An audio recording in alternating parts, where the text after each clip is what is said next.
verset 4. Si tu peux nous lire jusqu'au verset 11, s'il te plaît.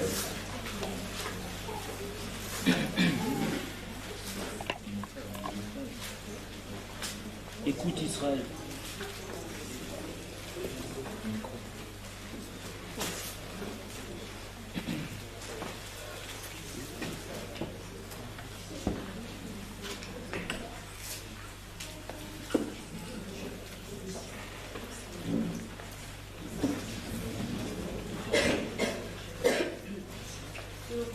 Tu vas trouver? Deutéronome 6, 4 à 11.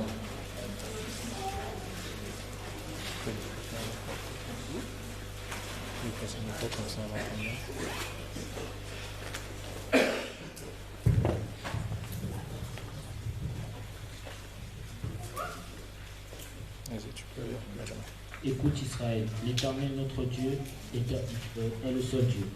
Tu aimeras l'Éternel ton Dieu de tout ton cœur, de toute ton âme et de toute ta force. Et ces commandements que je te donne aujourd'hui seront dans ton cœur. Tu les inculqueras à tes enfants et tu en parleras quand tu seras dans ta maison, quand tu iras en voyage, quand tu te coucheras et quand tu te lèveras.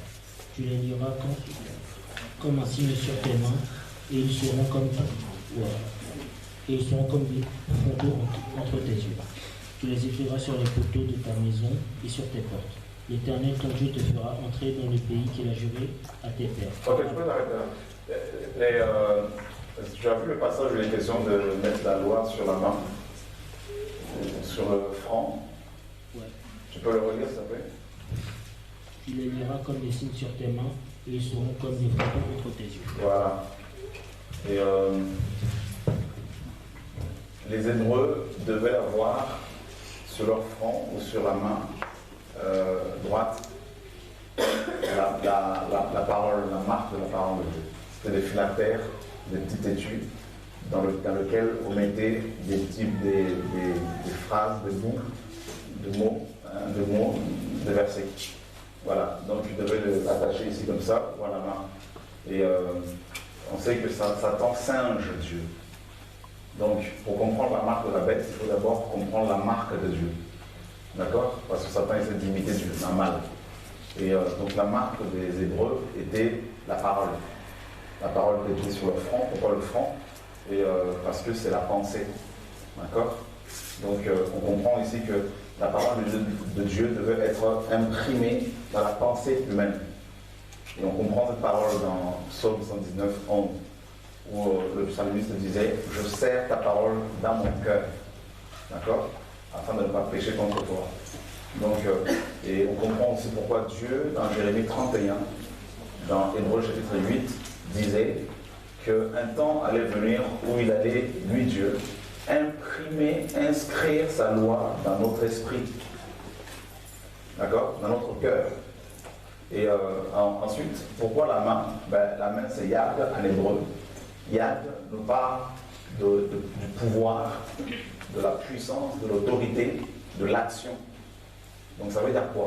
Le front, c'est la pensée. La main, c'est l'action. C'est-à-dire nos actions sont les résultats de nos pensées. Nous pensons et nous agissons. D'accord? Ou réagissons. Et c'est pour ça que Dieu voulait que les Hébreux pensent la parole de Dieu, pour pouvoir agir en fonction de cette parole. Et maintenant, la marque de Satan est utilisée de la même manière. Elle est inscrite au niveau de l'âme des gens. Du coup, on le voit, cette marque, on le voit comment? Par les actions que posent les gens. C'est pour ça qu'il est dit qu'on reconnaît un arbre à ses fruits. D'accord? Et maintenant, dans 1 Timothée chapitre 4, 1 Timothée chapitre 4, à partir du verset 1er, Paul dit, mais l'Esprit dit expressement que dans les derniers jours, quelques-uns abandonneront la foi pour s'attacher à des esprits séducteurs et à des doctrines des démons, par l'hypocrisie des faux docteurs, ayant la marque de la flétrissure dans leur propre conscience, ou encore, selon la Martin, n'est-ce pas, étant marqués au fer. Et c'est comme ça qu'on marquait les animaux, c'est encore le cas dans certains pays. Et donc, les faux prophètes, les enfants de Satan, selon la parole, ont la marque de l'ennemi dans leur conscience, dans leur esprit. D'accord? Donc, la marque de la bête, est d'abord inscrite dans l'esprit des gens. Alors c'est quoi cette marque? Il est dit que cette marque est le nom de la bête. C'est d'abord son nom. Or il est dit aussi dans Apocalypse 19, verset 13, que le nom de Yeshua est la parole de Dieu. Donc le nom de la bête, c'est sa parole, c'est sa vie. Parce que la parole, c'est la vie. Donc la marque de la bête, c'est la vie de la bête. D'accord? Et c'est au niveau de l'âme.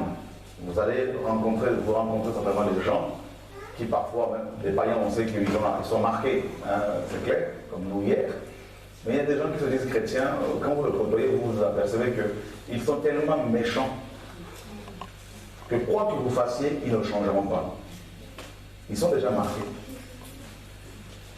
Vous allez rencontrer même des pasteurs, quoi que vous fassiez, ils ne changeront jamais. Ils sont toujours escrocs, ils sont toujours voleurs, orgueilleux, et ils sont marqués. D'accord? Ils ont la marque de la bête. Ils appartiennent à la bête. Donc c'est d'abord une marque spirituelle. Et ensuite, leur cœur est marqué, bien sûr, leurs actions le prouvent. Et bien sûr, après, par rapport au système antichrist, donc c'est-à-dire le système politique, eh bien, il y a des manières de fonctionner qui sont imposées aux gens. Et parmi ces manières, vous avez parlé de la puce, juste pour nous contrôler, tout comme le GPS ou la sonde de Galiléo que les Européens ont envoyé dans l'espace pour, n'est-ce pas, concurrencer le système GPS. Donc c'est tout simplement, tous ces moyens sont simplement mis en place pour contrôler les gens, pour suivre les gens de près. Tout comme votre portable, même étant éteint, on peut vous localiser avec la puce électronique. Donc ça, ce sont des moyens de pister les gens, pour suivre les gens de près, comme la puce. Mais sinon, la marque de la bête est d'abord spirituelle. En fait, en gros, c'est le péché. Voilà. Parce qu'à l'époque des gens, il y avait déjà la marque de la bête. À l'époque de Jean, et César était considéré comme, quand Jean écrit Apocalypse, il était sur l'île de Patmos. Nous sommes ici dans les années 95 après Jésus-Christ. Jean était un prisonnier. Il travaillait dans une mine avec d'autres prisonniers. Pourquoi? Selon l'histoire, comprendre aussi j'aime beaucoup partager sur la marque de la bête aussi. Jean, il y avait un empereur romain du nom de Domitien.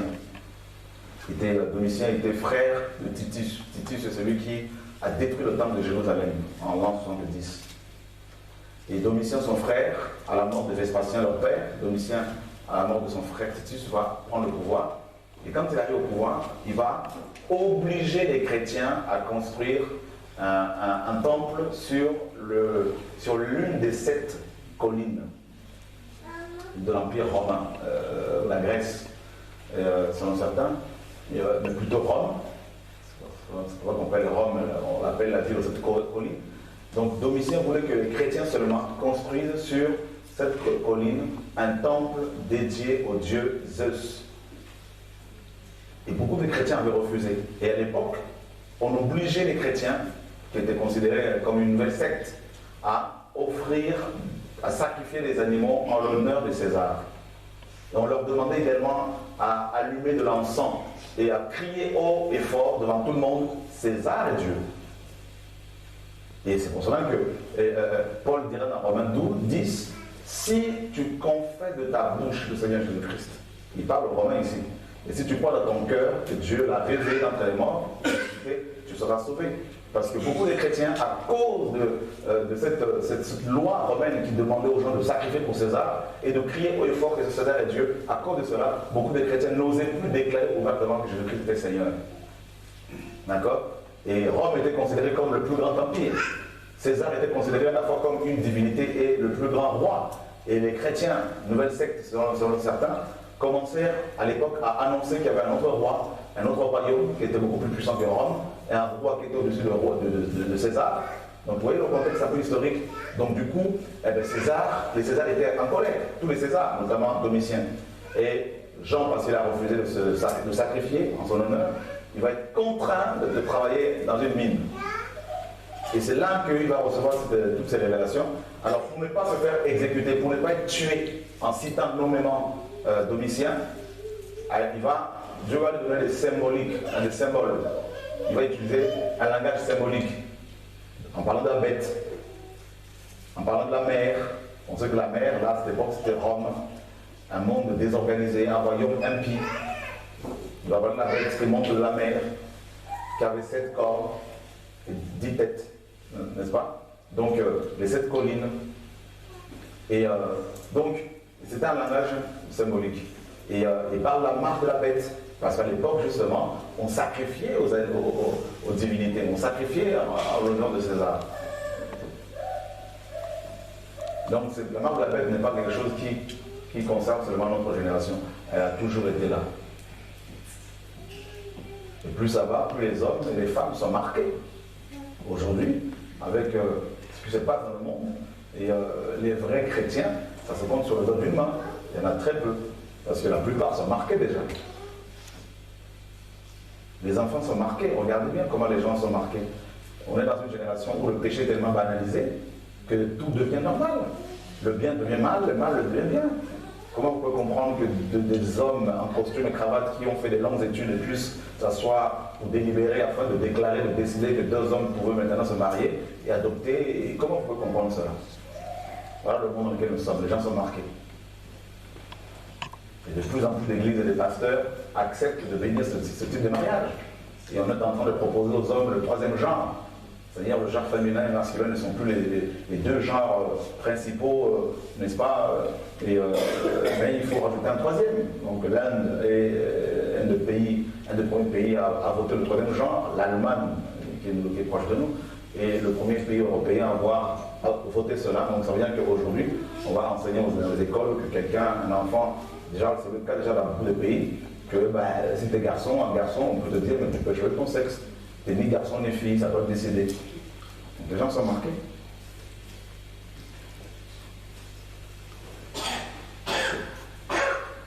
Et d'ici 3 ans, il n'y aura plus la monnaie. La monnaie. On va enlever les billets de banque. La monnaie va disparaître. On est vraiment à la fin. Ça vous intéresse un peu ce que c'est? Ouais. Nous sommes dans Proverbe 13 justement.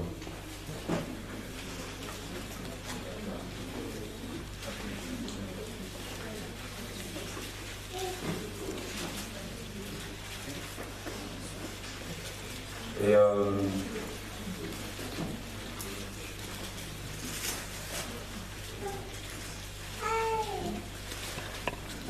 puis je vis monter de la mer une bête qui avait 10 cornes et 7 têtes, et sur ses cornes 10 diadèmes, et sur ses têtes des noms de blasphème. Cette bête monte de la mer, et cette bête qui monte de la mer, elle correspond aux 7 bêtes, vous le savez déjà, qui montent de la mer dans Daniel 7. C'est la même chose. Jean a vu la même vision. Et mais il y a des détails que Daniel a donnés, qu'on ne trouve pas ici. Daniel 7 nous dit que ces 4 bêtes qui avaient fait irruption, qui étaient sorties de la mer, Yam en hébreu, en araméen, mer, Yam en araméen, Yam est une divinité, un démon, une divinité, la divinité des eaux. N'est-ce pas? Donc, et on apprend que ces 4 bêtes dans Daniel 7 étaient sorties de la mer suite à un jugement, le jugement de Dieu. Dieu avait jugé la mer, c'est-à-dire la mer dans la Bible, c'est le monde. Hein. À chaque fois que vous lisez dans la Bible le mot mer, sachez qu'il est question des nations en désordre, des nations qui vivent sans la loi de Dieu. Il y a le désordre. Et donc Dieu juge les nations, et ce jugement va donner naissance aux 4 bêtes, aux 4 animaux. Et ces 4 bêtes de Daniel 7 vont fusionner, ici dans Proverbe 13, pour n'en faire qu'une. D'accord? Et c'est pour cela que notre génération, remarquez bien, qu'il y a des fusions depuis quelques années. Des fusions des pays, des grandes puissances, des fusions d'églises, des fédérations, des fusions. Vous savez, c'est Babylone, en fait, on retrouve Genèse 11. Voilà. Il n'y a plus de frontières dans beaucoup de pays. Voilà, fusionne. Même la Martinique, les îles qui sont à 8 heures de vol de Paris, comme la Martinique, la Guadeloupe, comme on dit que c'est la France. Vous voyez qu'il n'y a plus de frontières dans tout ça. Depuis des années, il n'y a plus de frontières. Voilà.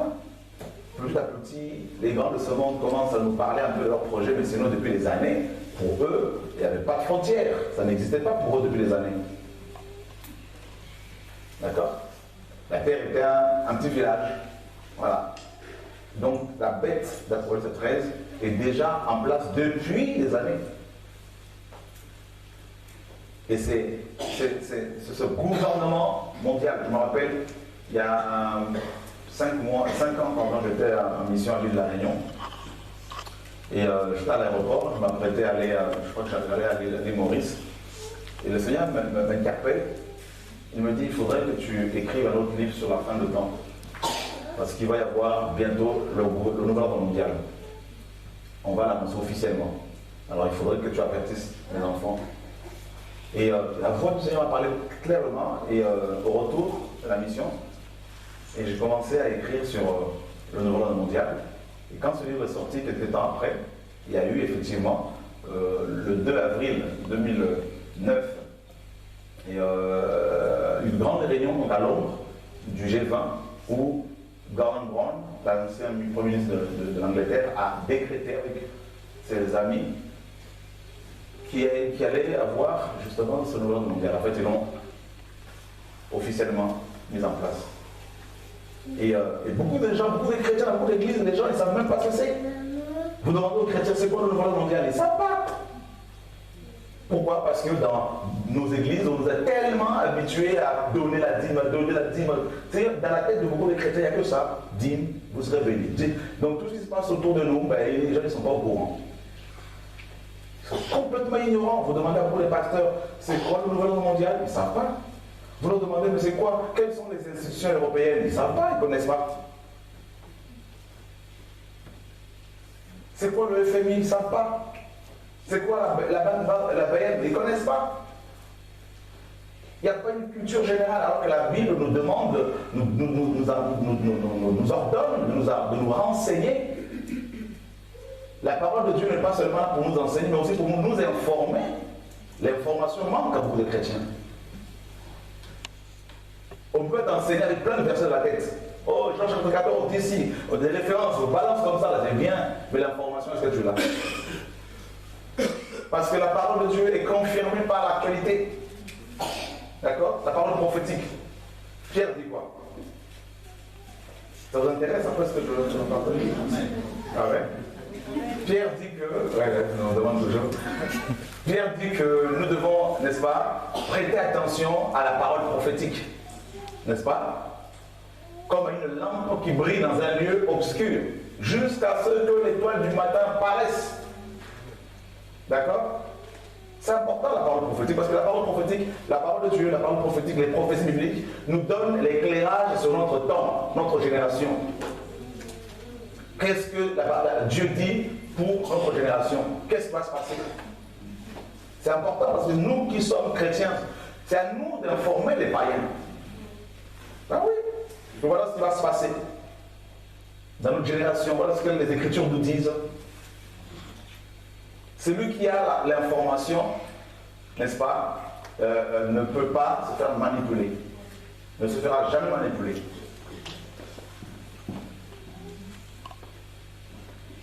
On est tellement focalisé sur le travail au sein des assemblées. C'est quoi mon appel? C'est quoi? Est-ce que j'ai eu une onction? C'est quoi mon don? C'est quoi mon... C'est impressionnant. Donc du coup, c'est la bagarre dans les assemblées pour savoir quel est le plus grand ministère, et quel pasteur a plus d'onction, qui prophétise le mieux. Moi, on me bloque dans mon ministère, moi, on me bloque dans ci, dans ça, tout ça, machin. Moi, je peux aller prier parce qu'on m'étouffe. C'est grave, mes amis, alors que c'est eux-mêmes qui se touffent. C'est toi qui t'étouffes. C'est impressionnant de voir à quel point les chrétiens sont attachés aux choses, je ne sais pas, et l'information leur dit, mais c'est quoi le gouvernement mondial? Le gouvernement mondial, on ne sait pas. La mondialisation, c'est quoi? Non, la globalisation, c'est quoi? On ne connaît pas. Et ce sont souvent des païens qui vont lutter contre ces organisations, ces organismes internationaux qui sont antichrist et antéchrist. Des païens qui prennent position, les chrétiens, ils sont en train de ronfler, ils sont occupés à autre chose, ils se font la guerre entre eux, c'est la guerre des postes, la guerre des titres, tout ça, qui a plus de top, qui a le plus grand, la plus belle voix en tant que chantre, tout ça. Oh là là, vous avez vu tous ces chantres chrétiens, ces commerçants là? Vous avez vu tous ces bazars dans la maison de Dieu aujourd'hui? C'est impressionnant. Oh Dieu, sauve-nous. Vous savez comment nous vivons notre chrétienté? Tous les dimanches, voilà, 3h, 4h, et puis ça nous suffit. Quand on rentre, on sort de la salle, chacun reprend son manteau habituel, et puis chacun va à ses occupations. Dieu, on le renvoie au ciel. Qu'est-ce qui se passe autour de nous? Il n'y a pas, on ne connaît pas. On voit des gens, on pense qu'ils sont mariés, mais ils ne sont pas mariés, ils sont encore ses copains, copines. Mais ils vont dans les ensemble depuis des années. L'information nous manque. Alors que la parole de Dieu nous a tout donné. On nous dit qu'il y a une bête qui sort de la mer. Donc les nations qui refusent Dieu vont donner naissance à un ordre. Et c'est déjà le cas. L'ordre. C'est-à-dire l'ordre qui émerge du chaos.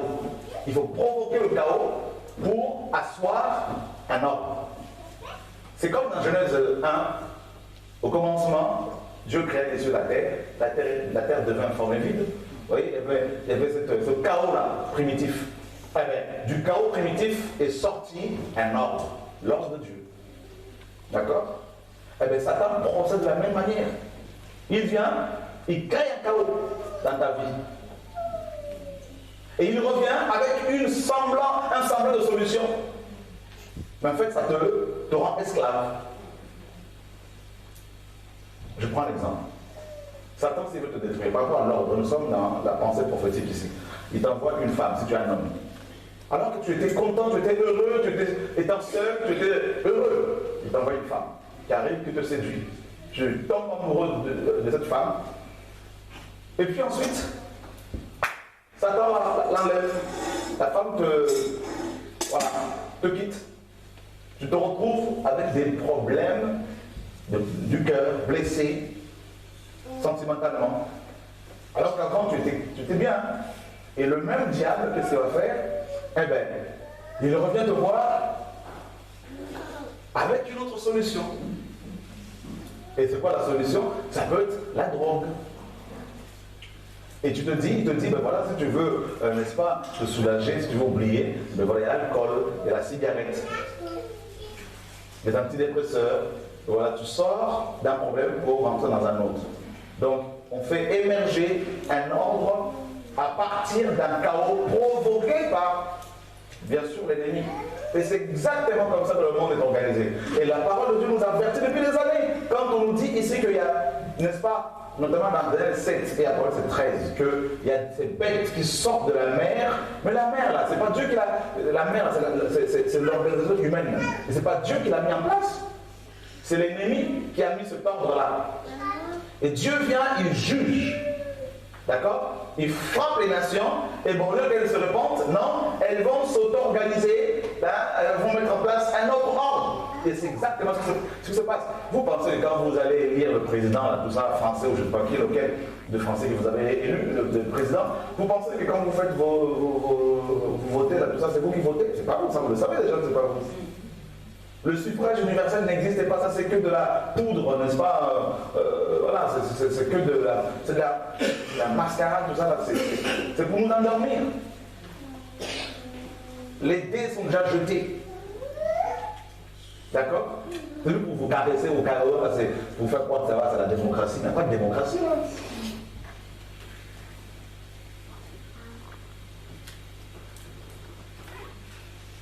Vous pensez que le chômage, là, vous pensez que le chômage, on ne peut pas le chômage, c'est pas un problème, ça, le chômage. Tout ça, c'est quel homme qui crée tout ça? Regardez, ouvrez les yeux. Moi, je prie que Dieu vous ouvre les yeux encore. Quand on vous dit que les États-Unis sont endettés de plus de 1000 milliards de dollars, hein, c'est le pays le plus riche au monde, vous êtes d'accord? Économiquement, militairement, tout ça, c'est le pays le plus riche au monde, le plus puissant. Mais posez-vous la question, à qui les États-Unis doivent-ils autant d'argent? Parce que c'est le pays le plus riche au monde.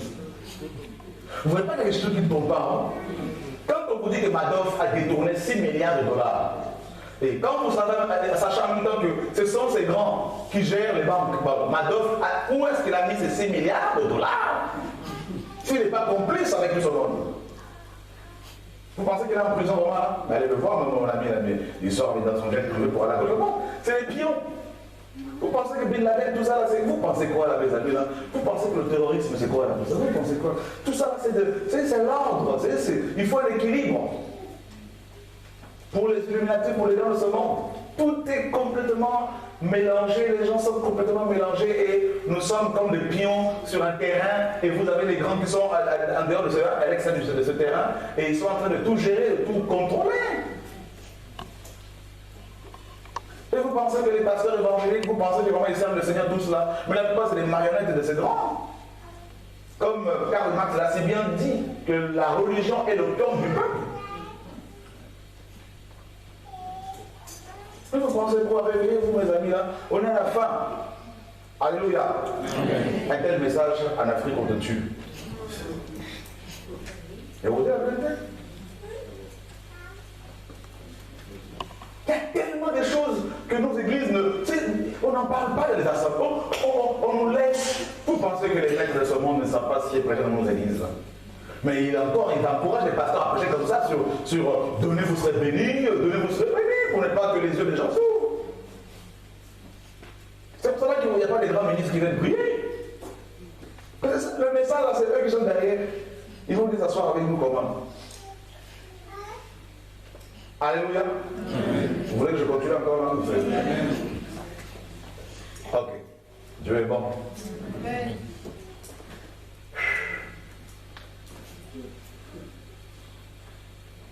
Oh Dieu sauve-nous. Gauche, droite. Vous pensez que tout ça, vous ne voyez pas derrière quelque chose qui va pas. Gauche, droite. Vous ne voyez pas qu'ils sont dans les mêmes loges, qu'ils jouent au tennis tous les week-ends ensemble?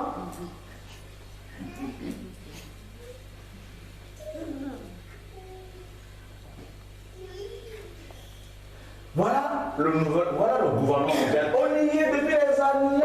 On est dedans. On est dedans. Alors, si on dit que les États-Unis n'ont pas de dette, vous savez ce qui va se passer? Eh bien, les Américains ne vont pas payer d'impôts. Ben oui. Alors, pour qu'ils payent les impôts, qui vont dans les poches de ce monsieur, eh bien, qu'est-ce qu'il faut dire? Que le pays va mal. Qui n'est pas patriote? Ah. Voilà le chaos dont il est question dans Proverbe 13. Et on nous dit que cette bête sort de là, justement. Pourquoi? Mais pour proposer des solutions. Remarquez, il y a quelques années, là, quand les dernières élections présidentielles en France, vous avez vu comment notre président actuel a été élu et l'ancien a été viré? Pourquoi? À cause des affaires douteuses, tout ça, dans lesquelles il s'est imbriqué, tout ça. Mais regardez, il est en train de revenir et tout le monde pratiquement l'acclame. Vous voyez? Pourquoi? L'ordre change. Et l'homme oublie vite. L'homme, quand il est en souffrance, le diable, il peut même acclamer le diable. Voilà l'homme comment il est, le nouvel ordre mondial. La bête sort, et la parole nous dit que toute la terre va la suivre, et va l'acclamer. Vous pensez que c'est vous qui décidez de la manière dont vous vous habillez?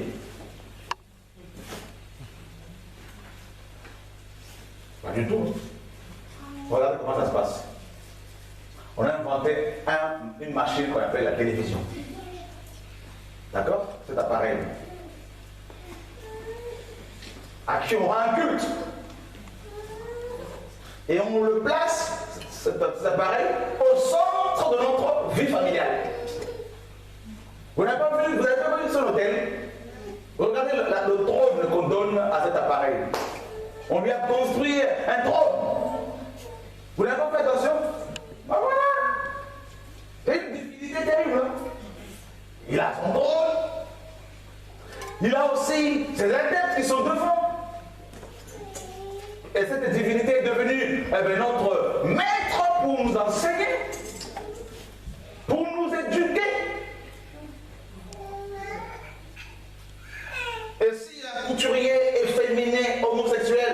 sataniste veut maintenant que toute une génération de gens soit complètement dénudée, eh bien, il va commencer, il va devoir faire des émissions, des programmes pour éduquer les gens, pour apprendre aux gens comment s'habiller. Vrai ou faux? Voilà.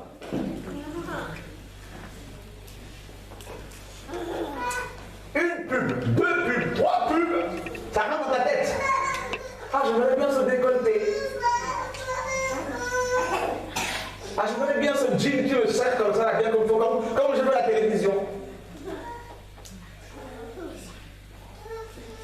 Pendant une heure, tu regardes, tu es éduqué, tu es transformé. À ton être sûr. C'est des messages subliminaux, ça rentre là-dedans, la marque de la bête. Ça ne te quitte plus. Je veux ci, je veux ça, il faut que j'aille au magasin, tout ça là. On dit c'est les soldes, tout le monde. Mais c'est les soldes, j'ai pas d'argent. Il n'y a pas de problème. La même télé vient de dire, mais tu sais, il y a des crédits. C'est Hélène, tout ce que tu veux. Celui qui emprunte est l'esclave de celui qui lui prête. Ah ouais, t'es esclave. Pour acheter un stylo, on te dit tu peux faire un prêt. Pour acheter des chaussures, tu peux faire un prêt. Pour aller en voyage aux Antilles, tout ça, en Afrique, tu peux faire un prêt. Pour te marier, tu peux faire un prêt. Vous ne voyez pas que nous sommes. Vous ne comprenez pas que nous. On est dans une prison à l'air libre. Vous n'avez pas compris encore. Des gens qui pensent être libres, ils sont en prison. Et on te dit, dans ce nouvel monde mondial, dans ce gouvernement démoniaque, satanique, ce monde, on te dit, ah, mais ta peau n'est pas assez claire, tu vois, non? Ah, ben voilà, vous avez un code de, comment on appelle ça déjà en Antilles, je ne sais pas quoi, un code de, on a quoi en Afrique. Vous avez vu tous ces gens qui sont clairs de peau, plus des clairs, plus acclamés dans certains pays. Voilà. Et vous avez vu, regardez ceux qui ont suivi la jeune réveil hier. Vous avez vu une jeune femme qui était possédée, dont les démons ne voulaient pas sortir. Jusqu'à ce que le Seigneur me dise, c'est parce qu'elle a des faux cheveux, des brésiliennes. Et quand elle les a enlevés en disant, vous avez vu comment les démons sont partis, ceux qui ont suivi? Et vous avez vu les beaux cheveux qu'elle a? Elle ne voulait pas s'en occuper, elle mettait autre chose. Vous voyez, ça c'est la mode, ça c'est le gouvernement mondial. On nous a vilis.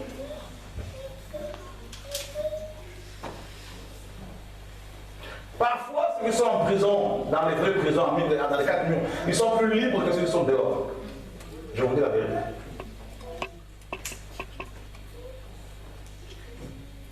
Tu penses que quand tu es libre, quand tu as toujours envie d'aller dans une maison close, aller voir des prostituées, aller boire, mais tu n'es pas libre.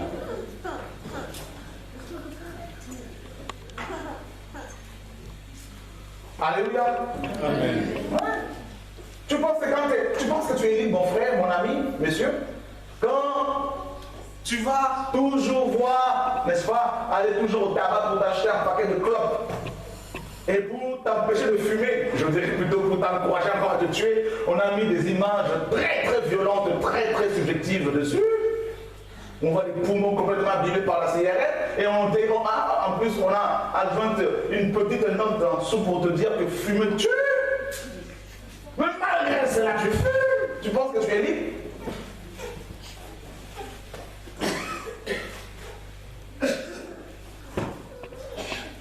Ben oui, tu fumes, je sais que tu fumes. Ah oui, une petite clope. Une deuxième.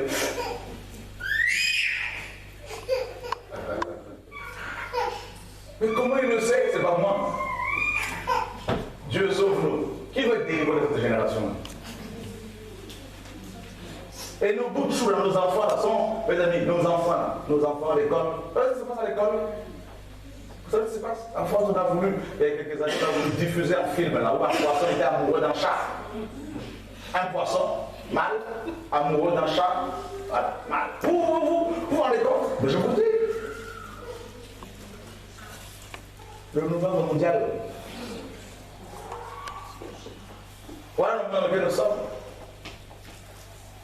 Une femme vient me voir il y a quelques mois, 2 ou 3 mois. Elle me dit prie pour moi, parce que mes 2 enfants là, deux jeunes garçons, 12 et 10 ans, 2 frères, ça couche ensemble.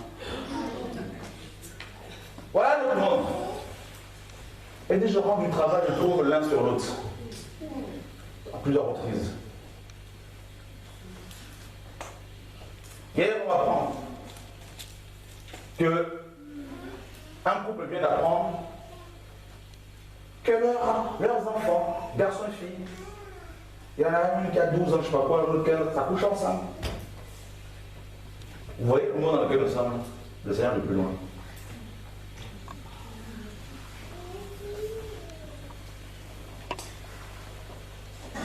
La bête monte de la mer. Pourquoi la bête? Pourquoi la parole dit que c'est une bête? Pourquoi pas dire que c'est un homme? Parce qu'on sait que c'est un homme. Un homme et en même temps c'est un système. Pourquoi on dit que c'est une bête? Ah oui, parce que Dieu nous montre quoi? Dieu nous montre à quel point les hommes, mes amis, qui vont vivre à l'époque d'avant le retour du Mashiach, auront des caractères bestiaux. Et c'est dans ce monde que nous sommes aujourd'hui. La bestialité. Il n'y a plus de frein dans le péché. Il n'y a plus de frein. Vous n'avez pas vu? Il n'y a plus de frein. Vous ne connaissez pas les choses. Il y a beaucoup de choses que vous ignorez. Beaucoup sont ignorants. Je vous dis une chose. Vous savez, à Paris, il y a des clubs où les gens vont coucher avec des cadavres, des macabres, tout ça. Là. Ils vont pratiquer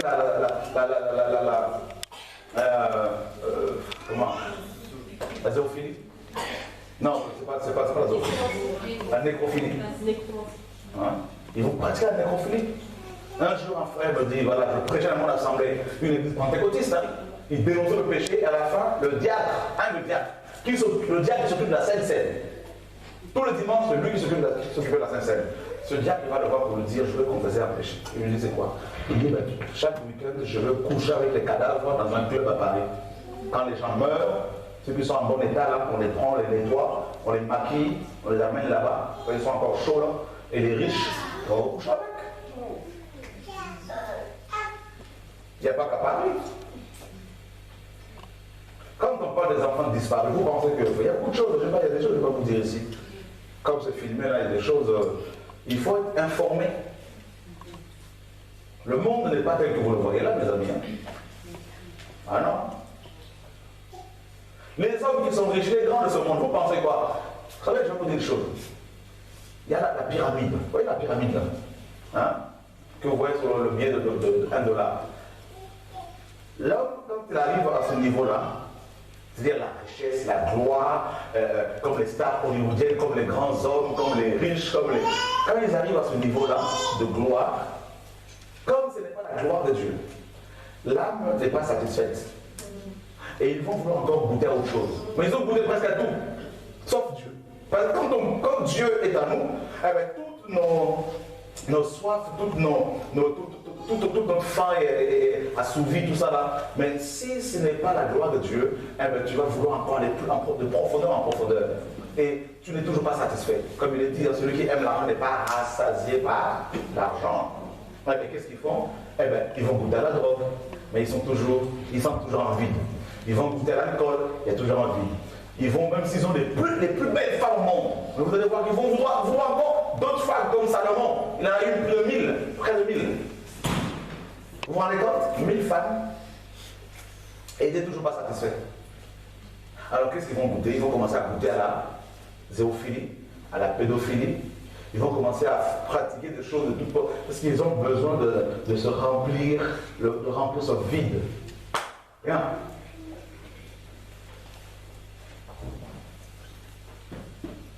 Eh bien, mes amis, le Seigneur, justement, nous avertit que la génération qui va précéder son retour sera une génération terrible. Et c'est le cas aujourd'hui. Je vous dis une chose, si le Seigneur ne revient pas aujourd'hui, c'est que dans nos assemblées, il y a pratiquement plus personne qui va partir.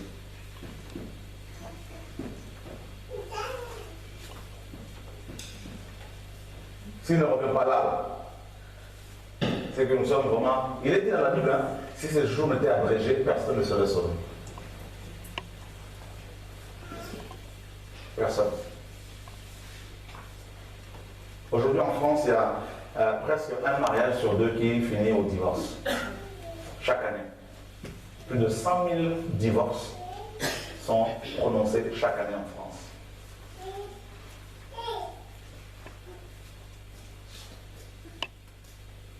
La bestialité. Vous avez vu combien les parents sont démissionnaires aujourd'hui? Trouvez-moi des familles modèles, il y en a pratiquement, il y en a très peu. Très peu. Vous savez comment ces jeunes femmes s'habillent aujourd'hui, ces hommes, comment ils s'habillent aujourd'hui? Parfois, tu montes dans le train ou dans le métro, mais ça va pas, t'as voulu d'attraper, de délivrer tout le monde là-dedans. Vous avez ces jeunes femmes avec des caleçons qui arrivent ici, et tout le monde trouve ça normal. Vous avez des hommes efféminés ici et là. Vous avez vu notre génération, c'est impressionnant. Vous allez aux Antilles, quand je vais aux Antilles, je ne peux même pas aller dans un centre commercial. C'est la confusion. On a dépassé de loin Sodome et Gomorrhe.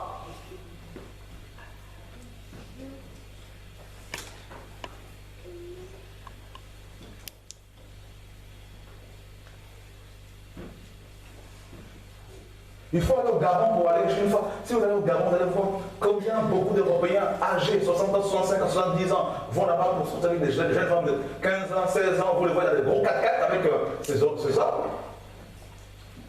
Allez au Cambodge pour aller voir comment les enfants de 3 ans sont. Il y a des choses, mes amis, c'est terrible. Voilà notre monde, la bestialité. On est là, en plein dedans.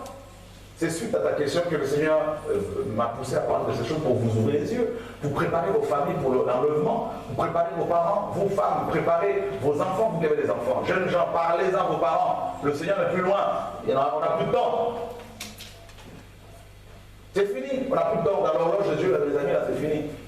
Le Seigneur va intervenir bientôt, ouvertement. C'est fini. Tous les archanges sont déjà mobilisés au ciel. Tout est déjà prêt. La table des noces, tout est prêt. Tout.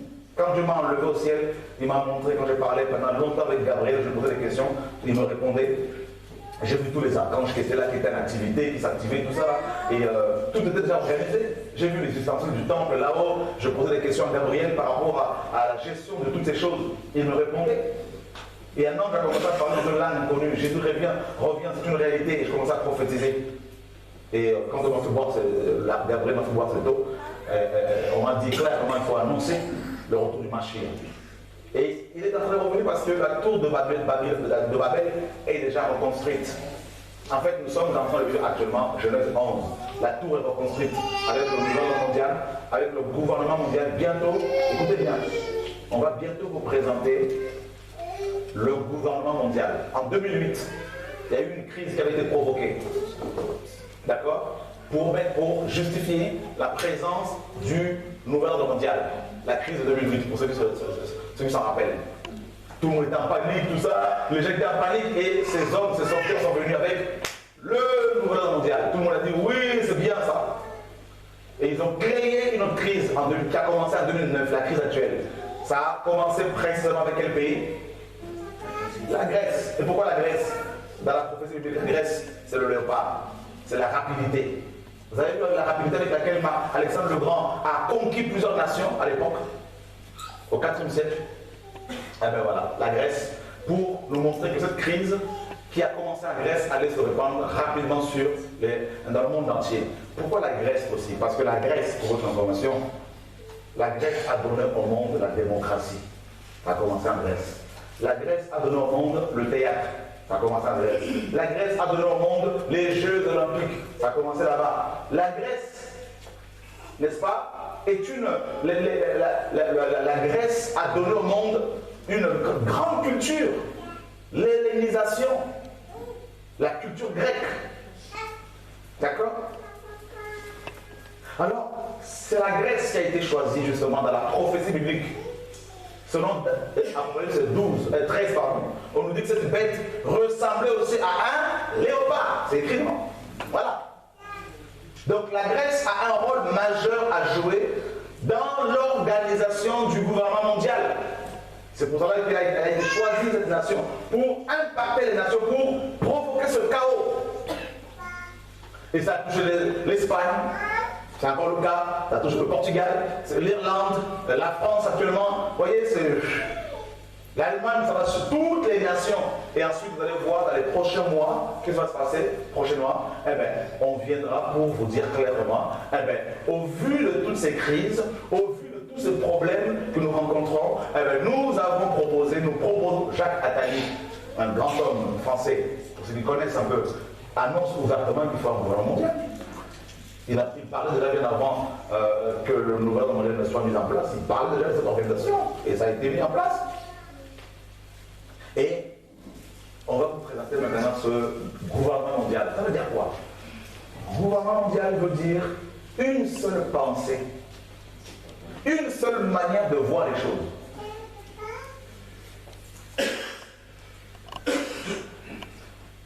Je veux dire une chose. Je suis en Côte d'Ivoire il y a quelques années, en mission. J'étais avec des amis, la famille présidentielle là-bas. On me dit, voilà, le président Gbagbo, quand il est arrivé au pouvoir, il a trouvé que la Côte d'Ivoire payait un loyer de 1 milliard de francs CFA à la France pour son palais présidentiel.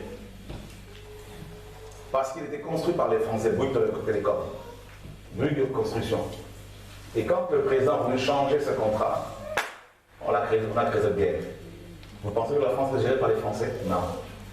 Tout se décide aujourd'hui à Bruxelles. Mais à part Bruxelles, il y a aussi un groupe de personnes qui gèrent tout. Et Dieu ne peut qu'intervenir, mes amis. C'est obligé.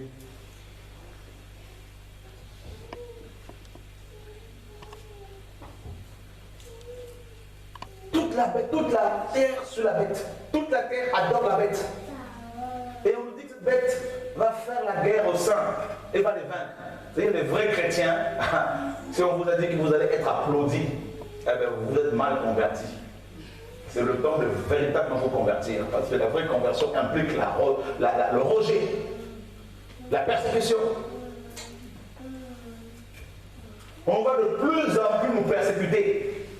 On va traîner vos noms sur les places publiques. On va vous critiquer sur Internet. Préparez-vous à être traité de sorcier, gourou, magicien, tout ce que vous voulez. Si vous n'êtes pas bien enseigné, bien préparé, vous ne tiendrez pas, parce que ça va être chaud. Ça, c'est encore rien ce qui se passe. C'est encore rien. Votre formation, l'homme un pied est déjà là. La bête est déjà là. C'est à la fois un système et le président du monde entier. Il est déjà là, ce président.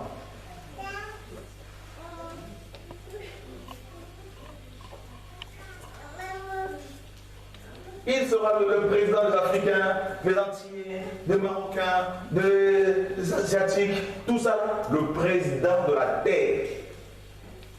Avec une seule armée. Vous avez vu? Le président israélien, Simon Peres, vous savez ce qu'il a proposé au pape? Il a dit au pape François XVI, au papa François là, comment? Oui, François. C'est ça, non? Il lui a dit, ce serait bien qu'il y ait l'ONU des églises. Que toi tu sois à leur tête. Mais vous n'avez pas compris, c'est la deuxième bête d'Apocalypse. Ben oui, tout est là. Vous ne voyez pas que le temps est fini, qu'il faut se sanctifier parce qu'on va bientôt partir. Tout est là. Il va y avoir bientôt, on va vous la présenter cette organisation, toutes les religions, bouddhistes, catholiques, l'islam, les églises évangéliques. Alors je vais vous dire une chose. Les premiers religieux qui vont se jeter dans cette gueule, dans la gueule du serpent là, du dragon, ce sont les pasteurs évangéliques. Posez-moi la question pourquoi. Là, j'ai pas entendu. Parce qu'ils aiment tellement l'argent. Ils aiment tellement les honneurs.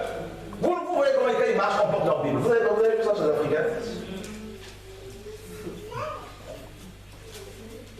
Quand ils arrivent quelque part, tout le monde sait que c'est eux. Il y a une forme de prestance charnelle. Là. Ils se jettent parce qu'ils aiment l'argent. Quelques imams vont résister un peu. Mais nos pasteurs ils vont dépasser les imams.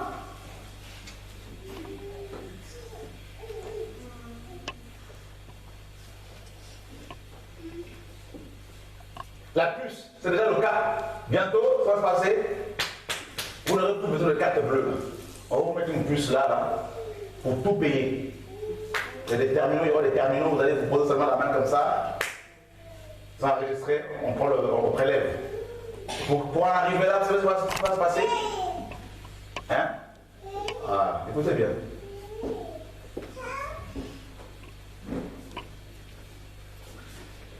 Est-ce que vous avez déjà entendu parler des détournements de fonds par les convoyeurs de fonds? Hein?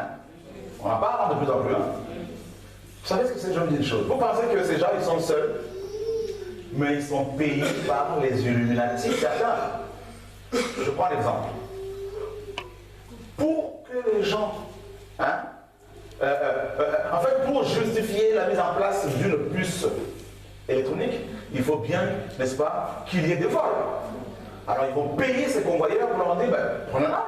Il n'y a pas longtemps, là, une femme, elle partait avec 200 000 euros. Elle était gendarme, elle s'est reconvertie, convoyeur de fonds, elle s'est barrée avec 200 000 euros. Mais c'est voulu, tu vas s'organiser, voler pour choquer. Comme ça, si nous venons pour proposer la puce, tout le monde dira, ah mais c'est une bonne solution.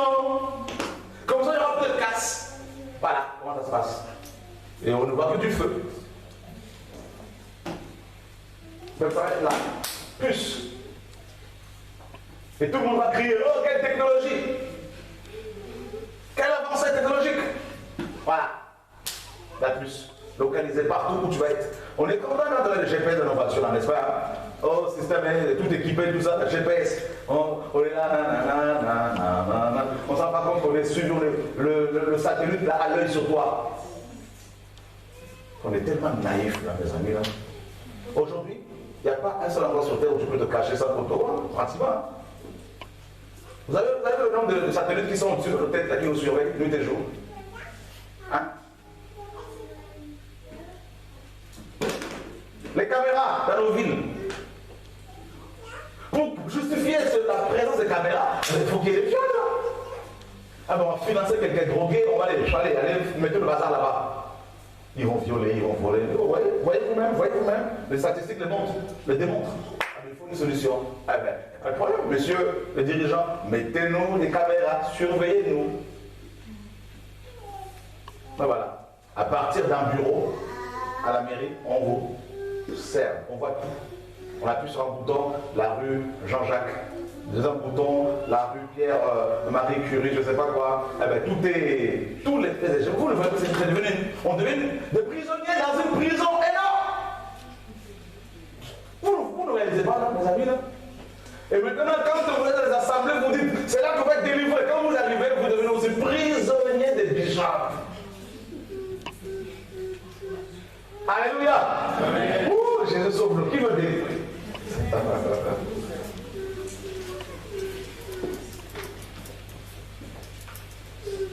C'est pour la liberté que Christ vous a affranchis. Écoutez, est-ce que vous savez qu'en France actuellement, il n'est plus, mes amis, c'est interdit, vous ne pouvez plus faire des achats avec plus de 3 000 euros de liquide, en liquide, avec plus de 3 000 euros. Vous ne pouvez plus dépasser le plafond de 1 500 euros. C'est fini, on a plafonné ça à 1 500 euros. Je vous dis, allez vous acheter un ordinateur. Si vous voulez acheter un ordinateur qui coûte 3 000 euros, si vous sortez du liquide, 3 000 euros en liquide, on va vous le refuser. Allez acheter un véhicule, même chez nos amis africains ou arabes ou à l'étranger, avec 4 000 euros en liquide, on va dire non, il faut une trace. Bah oui. Pourquoi? Mais parce que c'est le gouvernement mondial.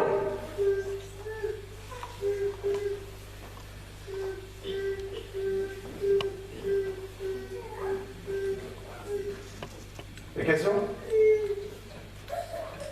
Non, parce que c'est tellement vrai que... Voilà. Il n'y a même plus de questions. Voilà. On vous parle du corps médical. Toujours, vous avez souvent entendu ce terme-là, corps médical. Mais jamais on vous parle de l'âme. L'âme, c'est la partie la plus importante du corps, n'est-ce pas? Alors, le corps médical, bien sûr, sont les médecins. Est-ce que vous savez que la plupart des médecins ne prennent pas des médicaments comme nous? Ils en ont peur. Ils savent que c'est beaucoup de poison là-dedans aussi. Hein. Il faut le savoir. Dieu est tellement bon qu'il nous a équipés d'un système immunitaire, pour nous protéger de certaines attaques. Quoique ce système est souvent détruit par ce que l'on mange aussi, hein, malheureusement. Eh bien, le corps médical, donc les médecins, ne peut pas exister si il n'y a pas l'âme. Donc pour qu'il y ait l'âme, il faut qu'il y ait donc des malades, il faut qu'il y ait des maladies. Ben voilà, il faut les créer. L'Ebola actuellement créé, le sida créé, toute une pièce. Certains cancers, pareil.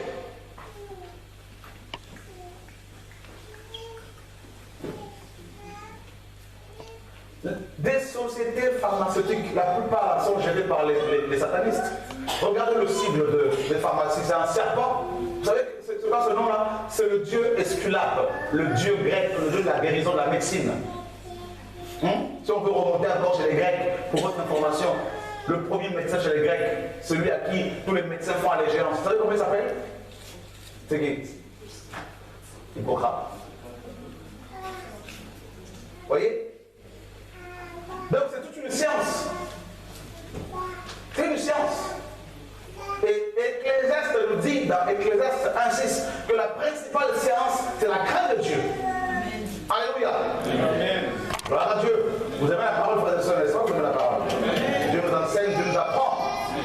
Moi j'aime bien quand je mets la parole de voir la culture générale. De savoir ce qui se passe pour avertir les gens. Il ne faut pas être excité. Il y a des gens qui sont attirés à la parole, qui ont le discernement, qui peuvent avertir les autres. Il faut qu'il y ait des maladies. Il faut les créer. Sida, l'Ebola, tout ça, on le crée. Pourquoi Ebola? Il faut réguler la démographie, notamment en Afrique, parce que beaucoup d'Africains font beaucoup d'enfants. Il faut réguler tout ça. Tac l'Ebola. Le médecin américain qui était touché par l'Ebola, qui est en Afrique, il a été soigné aussitôt. Ils ont la solution, ils ont les remèdes. Tout de suite, le gars, il a été soigné. Mais pourquoi ils n'ont pas donné ça tout de suite aux Africains là-bas? Mais il faut réguler parce que ça pousse beaucoup là. Parce que c'est comme des champions pour eux là. Donc il faut parce qu'il y a une invasion au monde, frères et sœurs. Voilà le gouvernement mondial. Est-ce que vous voulez qu'on en parle encore? Regarde, tu vas là, ce monsieur est fou. Un fou qui crie. Voilà, celui qui écoute, tant mieux, celui qui refuse, c'est pas mon problème. Moi j'aurais rempli mon contrat avec le Seigneur. Voilà. C'est tout. Vous avez au Sénégal, avec l'islam, beaucoup de Sénégalais ont 3, 4, 5 femmes. Vous comptabilisez ça fait comme d'enfants. Vous allez ici dans les cités, ils ont 2 ou 3 appartements, avec 3, 4 femmes, 19 enfants parfois. Et à cette allure-là, pour les francs-maçons, pour les grands de ce monde, il n'y aura plus de place. On est déjà 7 milliards, on est nombreux. Et Cousteau, français d'origine, pour votre information, disait que pour réguler la démographie, il faut au moins tuer 300 000 personnes par jour. Je vous dis la vérité, vous pensez que l'air que vous respirez est propre? L'air est pollué, la nourriture que vous mangez, tout ça, McDo à longueur de journée, vous pensez que vous récoltez quoi? De cancer, de diabète, vous développez des maladies incurables, pourquoi vous ne mangez pas? Le jus que vous buvez tout le temps, matin, midi, soir, vous pensez qu'il y a quoi là-dedans? Le coca, matin, midi, soir, vous ne faites pas attention à votre alimentation alors que Dieu veille à ce que les Hébreux mangent proprement. On mange du sucre matin, midi, soir, n'importe comment, on s'alimente n'importe comment, et bien voilà comment les gens sont malades. Il y a tout, frère, moi je parle, je vous donne tout ce qui sort, chacun prend ce qu'il veut. On vous donne un package, voilà. Alléluia. Je veux finir bientôt parce que j'ai la révision tout à l'heure, mais ça me plaît d'être là, ça me plaît, je sens que il y a des gens qui aiment le Seigneur ici, ça me voilà.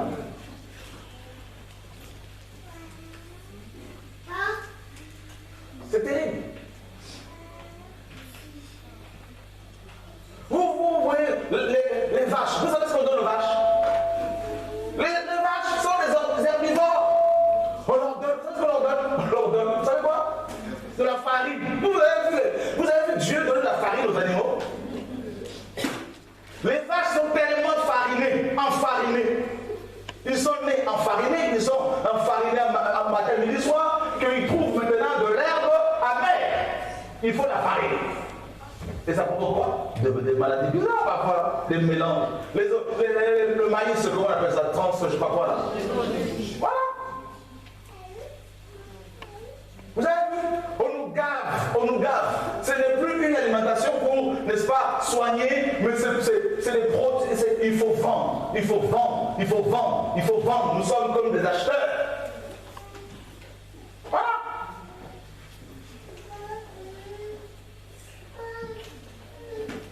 Parce qu'il faut produire beaucoup et en très peu de temps, il faut trouver des moyens, des voies et des moyens Voilà, allez voir l'alimentation industrielle, allez voir comment cette nourriture est produite. Vous allez être dégoûtés là. Vous allez être dégoûtés, mes amis là. Eux là, ils ne mangent pas ça. Hein. Eux, ils mangent bio comme il faut, même quand on dit bio là. Tout ça, il faut vérifier toujours. Alléluia. Heureusement que tout est salé. Vivement qu'on parte. Hein. Parce que là, on va manger des produits frais.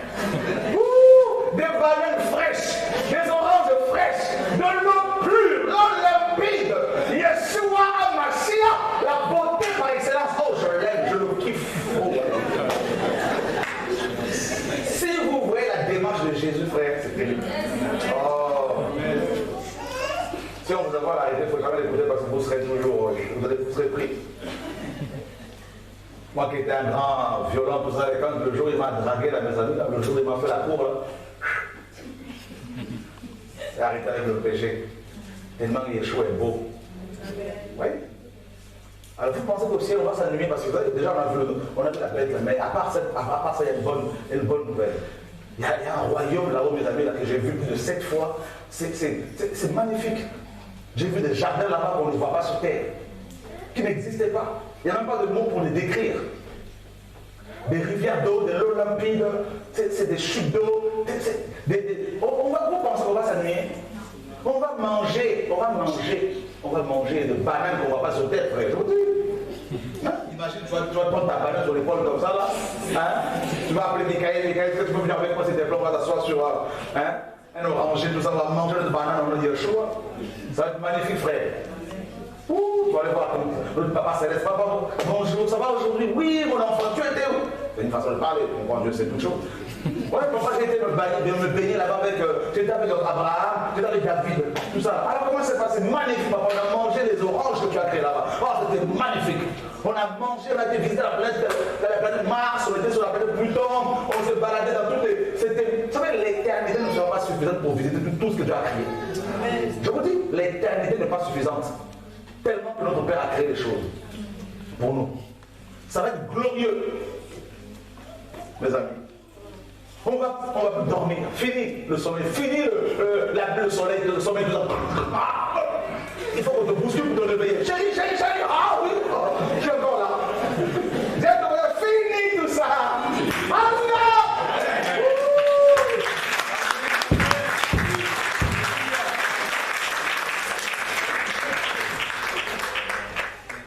Fini le chômage. Fini ton rendez-vous mensuel chez le coiffeur parce que ça ne pas de fatigue.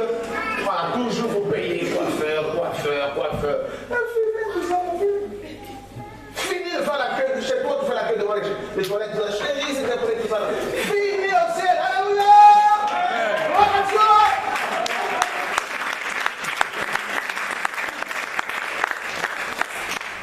Fini la queue de l'enseignement. Maman, je suis en retard, c'était pour dépêcher-toi, maman. Au ciel, c'est fini.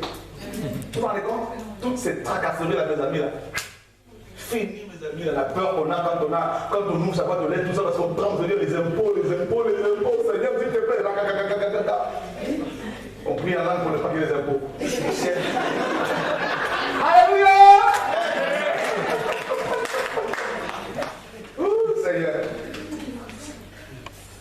Fini la peur d'avoir plus de kilos. Chaque jour, quand on va te peser,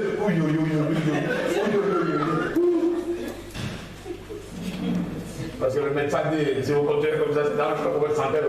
Oui, on va aller doucement avec le fruit à pain, avec le chocolat, avec le machin, tout ça. Fini. Au ciel, ça, tu prends ta guitare, tu prends ta harpe, tu vas chanter à la gloire de Dieu. Tu vas arriver au trône, le Père va baisser ses bras comme ça dans sa main, tu vas grimper dessus. Il va te prendre contre sa poitrine, tu vas écouter les battements de son cœur. Chaque battement appelle ton nom nouveau. Alléluia, gloire à Dieu. Amen. Ça va être glorieux. Glorieux. Plus de sommeil, plus de maladie, plus de chômage, plus de pleurs, plus de péché, les démons, tout ça c'est fini. On ne va plus mourir. Vous allez compte, on ne va plus mourir. On va vivre. À ne plus en finir, frère des gens, ça va être glorieux. Amen.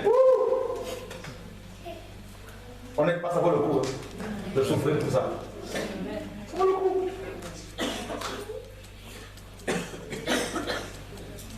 j'ai vu le ciel, j'étais tellement dépassé de me réaliser que ça existe. J'étais comme ça devant les anges. Oh, vous existez! Oh là là là! Bonjour! Ils me saluaient! Bonjour, bonjour, bonjour, bonjour! J'étais comme ça là. Ils étaient tous comme ils me regardaient. Je disais, mais vous existez! Waouh! Allez, il faut tenir bon. Amen. On est venu vous dire cela. Tenez bon. Ça va se compliquer, mais tenez bon. Bientôt on va partir. Le Seigneur m'a montré qu'il nous restait 3 minutes. Un de mes fils, Timothée, qui n'a que 12 ans, il veut me voir comme me dit, papa, je fais un songe. Le Seigneur me disait qu'il nous restait 3 secondes avant son retour. Il a vu des anges descendre du ciel et nous enlever. Et on partait. Et qu'est-ce qui prouve que nous sommes arrivés à la fin? D'abord, on voit tout ce qui se passe dans le monde, le gouvernement mondial, comme on l'a vu vite fait, c'est juste une exhortation. L'autre chose, quand je vois, personnellement, je parle de moi, c'est ce que Dieu me fait voir. La manière dont les gens du monde entier pour être guéris, pour recevoir la parole, depuis 2 ans et demi, la manière dont les gens demandent le baptême, la manière dont ce message touche les nations, pas seulement à Paris, mais partout. Et je suis convaincu que c'est le dernier réveil. La manière dont Dieu m'a dit de faire la révision de la Bible. Et on l'a fini aujourd'hui. L'équipe est là, donc ce soir on envoie, demain matin on envoie chez l'imprimeur. Et ce qu'on a découvert, des choses qu'on vous a cachées, qu'on nous a cachées, des choses qui ont été mal traduites, on est choqués. Choqués. Et le nombre de satanistes qui confessent comme ça, comme hier, si on se souvient un peu, cet enfant, ce jeune homme qui était grand sorcier, des choses que on est là, on se dit, Seigneur, mais qu'est-ce qui se passe? Des songes, des visions que les gens ont. Le Seigneur leur dit par les songes, des visions qu'il revient. Des anges qui apparaissent aux gens pour dire aux gens de se préparer pour l'enlèvement. Le maître n'est plus loin. S'il vous plaît, abandonnez le péché. Ce n'est pas toujours facile, mais c'est le temps de se sanctifier.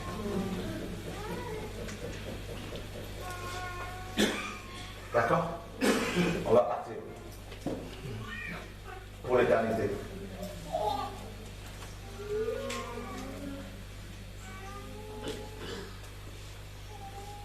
La manière dont Dieu opère facilement.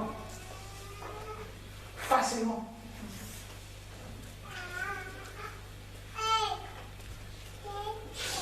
En révisant cette Bible, on se dit, Seigneur, mais toutes ces choses cachées.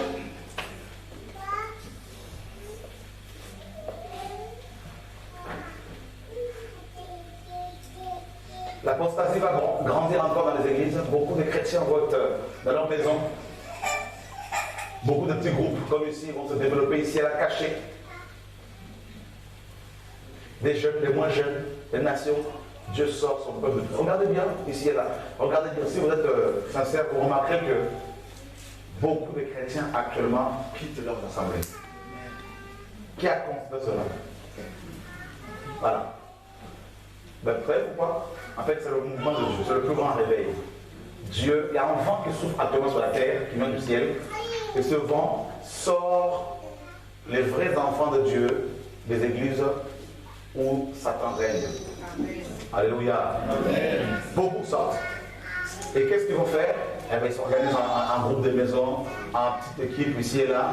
Ils prient, ils partagent la parole. Et vous allez remarquer que Dieu les visite plus quand ils sont comme ça que quand ils sont dans leur bâtiment d'église.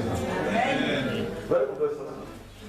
Et en même temps, ces jeunes qui sont 3, 4, 5, 6, 7, 8, ils partagent comme ça. Dieu, dans les parcs, dans la rue, Dieu les visite, les guérit, ils prient pour les gens, Dieu les guérit. Ils vont être de plus en plus étonnés de voir comment Dieu les emploie, comment Dieu les utilise, alors qu'ils sont ni prophétesses, ni prophètes, ni pasteurs, ni quoi que ce soit. Dieu les accompagne. Et il va y avoir aussi, en même temps, des vrais, n'est-ce pas, prophètes, pasteurs, apôtres, docteurs, des ministères authentiques, des vrais, des serviteurs, je dirais plutôt authentiques, que Dieu suscite et qui vont être des trompettes avec ses frères et sœurs ensemble. Vous criez dans les trains, dans les rues, dans les métros, et Yeshua revient, tout ça là. Les amis, là, ça va être quelque chose. Vous allez voir les pasteurs, l'image que j'ai, des faux pasteurs ils se tiennent devant les bâtiments de leurs églises, ils pleurent, ils demandent à leurs fidèles de revenir, et les fidèles qui sont du Seigneur disent non, nous avons porté vos jours pendant des années, maintenant nous sommes des hommes et des femmes libres, on va les traiter de rebelles, mais ils diront c'est pas grave, on va les insulter, mais ils diront c'est pas grave, on va traîner leur nom sur internet, ils vont dire c'est pas grave, mais ils ont tellement le feu pour la parole,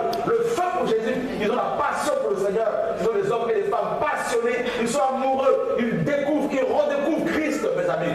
Oh, alléluia. Ils ont tellement l'amour pour la vérité que personne ne peut les arracher de là. Ils sont prêts à mourir pour le Seigneur. Ils sont prêts à sacrifier leur vie pour que les frères et sœurs, mes amis, entendent la vérité. Ils sont prêts à tout.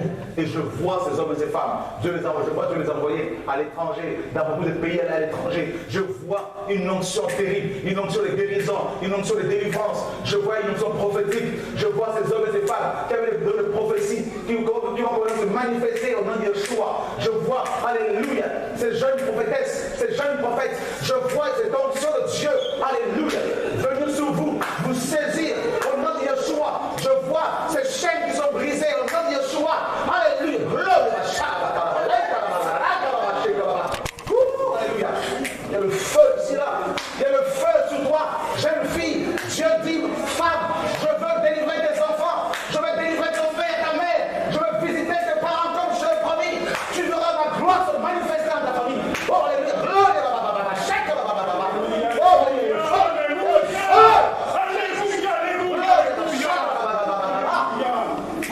Il y a des prophètes ici, des prophétesses ici, il y a des intercesseurs, des sanguinaires ici, que Dieu prépare, que Dieu a suscité. Oh, alléluia!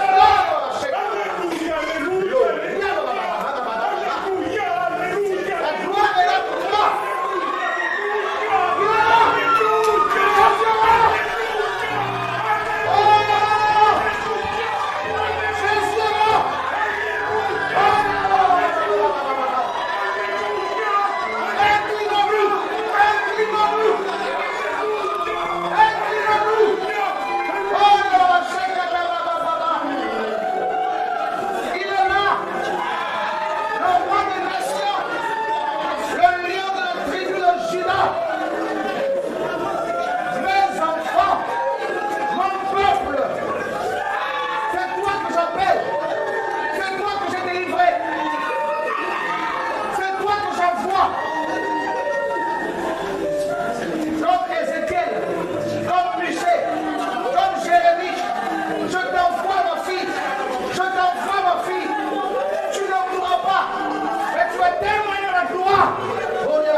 Je veux te révéler mon cœur.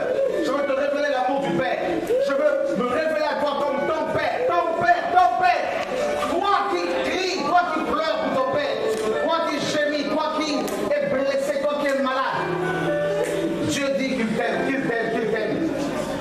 Toi qui as été blessé par cet homme. Toi qui as été blessé, complètement cassé. Dieu te guérit aujourd'hui. Tu sais pourquoi Dieu l'a sauvé de là? C'est parce qu'il y a une mission pour toi. C'est parce qu'il y a une mission pour toi. Oui, jeune fille, parce que j'ai une mission pour toi. Parce que j'ai une mission pour toi.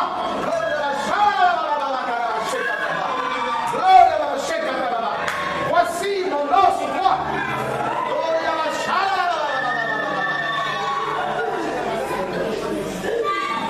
Père, je t'aime, Seigneur Dieu. Je t'aime tout de suite, papa. Tu es saint. Toi qui demandes ma sainteté, oui, je te l'accorde. Je délivre ta vie de toutes ces pensées impures.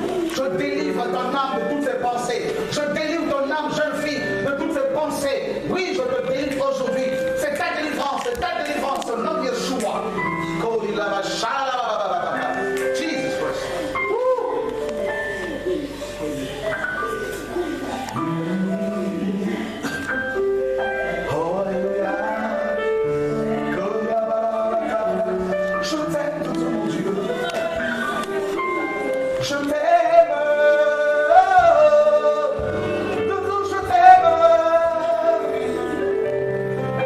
Je t'aime, mon Dieu. Jésus, je t'aime. Reçois de moi ce chant nouveau. Père, je t'aime, mon Dieu. Holy Lord, you are holy. Holy Lord, you are something.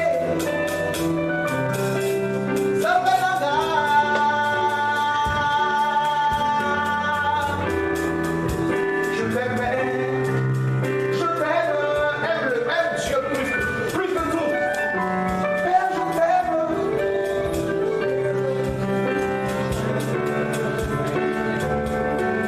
Il te rend capable. Il te rend capable. Oui, il te rend capable. Pour le servir, il te rend capable. Dieu te rend capable. Il te rend capable. Il veut grandir, il veut te faire croître dans la foi. Il veut faire grandir ta foi. Voilà pourquoi tu souffres. Voilà pourquoi tu pleures. Voilà pourquoi ta famille est oppressée. Dieu te façonne. Dieu te façonne.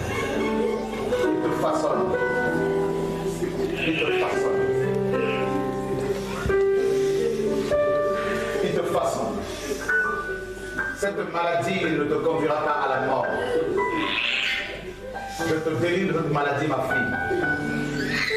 Cette maladie te lâche maintenant. Sors de là. Au nom de Yeshua. Quitte ma soeur maintenant au nom de Yeshua. C'est un ordre que je te donne. Tu vas lâcher ce corps maintenant au nom de Yeshua. Toi la mort, toi la mort, toi la mort. Tu as été vaincu à la croix. Oh Dieu. Oh Dieu. Tu as consacré ton fils au Seigneur, ma soeur. Cet enfant servira le Seigneur. Cet enfant servira Yeshua comme Samuel. C'est la promesse que Dieu te fait. Ton amour, Seigneur, ton amour est grand vers vous. Ton amour est grand, Seigneur. Ton amour, ton amour.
Mon armée se prépare.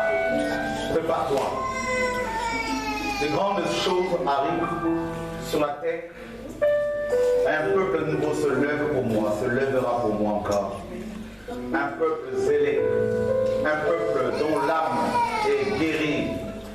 Un peuple qui n'a pas peur de répondre à l'appel divin.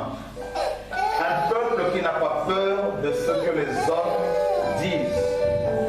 Un peuple qui n'a pas peur de confronter les hommes qui retiennent injustement la vérité captive. Un peuple. Alléluia! Alléluia! Je te servirai, Seigneur! Je te servirai, Seigneur! Je te servirai!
tenu captif parce qu'on savait qui j'allais être. Seigneur, on m'a tenu, mais aujourd'hui, personne ne peut me tenir. Alléluia.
Vous verrez ma gloire. À partir d'aujourd'hui, je serai la femme de Jésus. La femme de Jésus. Mon époux. Mon époux. Je te veux. Je te veux, mon époux. Oh, mon époux. Que tu es beau. Que tu es beau, mon époux. Jésus. Je suis libre. Je suis libre,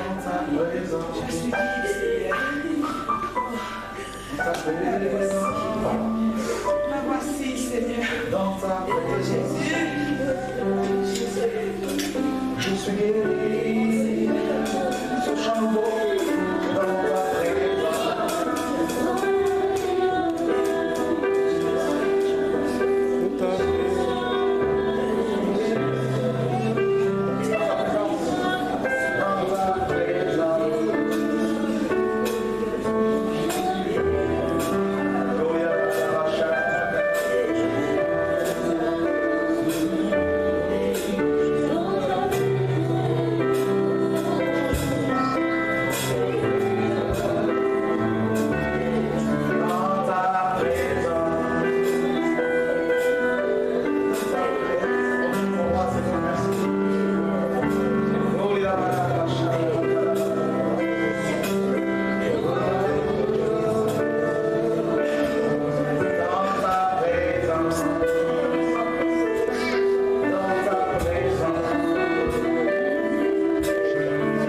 Dieu voit les pleurs. Il y en a qui sont blessés à cause de l'assemblée par où ils sont passés. Dieu vous aime. Dieu veut essuyer aussi tes larmes. Il veut toucher toute ta famille. Tes amis. Tu vas beaucoup chanter pour le Seigneur. Au nom de Yeshua, alléluia.